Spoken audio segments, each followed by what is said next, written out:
पश्यामि चेतनां हृदि संस्थितां कण्ठस्थां पद्मयोनिं त्वां ह्रीङ्कारां सुप्रियां सदा मतिदां वरदां चैव सर्वकामफलप्रदां केशवस्य प्रियां देवीं वीणाहस्तां वरप्रदाम्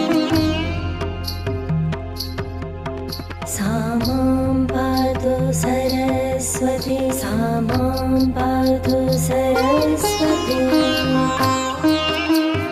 मन्त्रप्रियां सदा हृद्यां कुमति त्वं सका